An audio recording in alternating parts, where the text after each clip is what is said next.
রেস্টুরেন্টে রূপা এলে সূর্য রূপাকে দেখে বলে, উনি এখানে কেন এসেছেন? দীপা বলে, উনি যেহেতু আমাদের সাথে ডিলটা করছে তাই আমি ওনাকে ডেকেছি।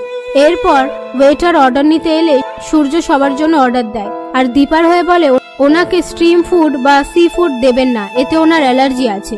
দীপা বলে, আপনার মনে আছে আমার চিংড়ি মাছে অ্যালার্জি? সূর্য বলে, কেন মনে থাকবে না দীপা? আর এই সমস্ত কিছু উর্মি আড়াল থেকে দেখতে থাকে। তারপর সূর্য পরেক্ষণে সব কথা ভুলে গিয়ে কিচেনে এসে দীপার জন্য রান্না করতে থাকলে সোনা বলে, সোহাগ হচ্ছে, এদিকে খেয়াল নেই বিধবা মেয়ে হবিষ্যন্নি খায়। পাশ থেকে দীপা বলে, আমি তোর জন্য ভেজ স্যুপ অর্ডার দিয়েছি। এরপর সূর্য সোনাকে বলে, এটা কি ধরনের কথা? তুমি যখন হবিষ্যন্নি খাও তাহলে তো তোমার বাইরে বেরোনোই উচিত হয়নি।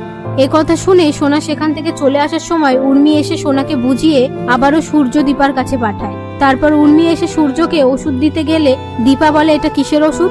উর্মি বলে, আমি সব কৈফিয়ত তোকে দিতে বাধ্য নই। আর সূর্যকে বলে, উনি এত কিছু কেন জানতে চাইছেন? সূর্য বলে, হ্যাঁ, আপনি এত কিছু জানতে চাইবেন না, আপনি আমার ব্যাপারেও কিছু জানবেন না, আমি আপনার ব্যাপারেও কিছু জানতে চাইবো না। দীপা বলে, আমাদের চেনা জানাটা আগের থেকে ভালো হয়েছে, সেই কনসার্ন থেকেই আমি জিজ্ঞেস করছি। উর্মি রেগে গিয়ে বলে, আমি সব কথা বলতে বাধ্য নই। এই বলে চলে যেতে গিয়ে ওয়েটারের সাথে ধাক্কা লেগে গরম স্যুপ দীপার হাতে পড়ে যায়। সেটা দেখে সূর্য দীপার হাতে জল আর বরফ দিয়ে দেয়।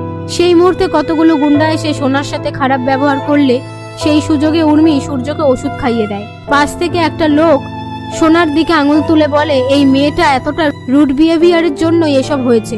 তখনই দীপা তাকে কথা শোনায় আর তার সাথে সেই গুন্ডাগুলোকেও কথা শোনায়। তারপর রেস্টুরেন্টের লোকজন রেগে গিয়ে সেই গুন্ডাগুলোকে মারধর করে।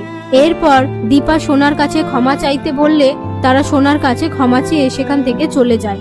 এরপর সোনা দীপাকে বলে, হয়েছে লেকচার দেয়া, নাটক করা, আজ এগুলো শুধুমাত্র তোমার জন্য হয়েছে। এই বলে সেখান থেকে চলে যায়। তারপর উর্মি সূর্যকে বলে, সোনা বাইরে চলে গেছে, ওকে বাড়ি নিয়ে যেতে হবে। এই বলে সূর্যকে সেখান থেকে বের করে দেয় আর দীপাকে বলে, তোর হয়েছে শান্তি?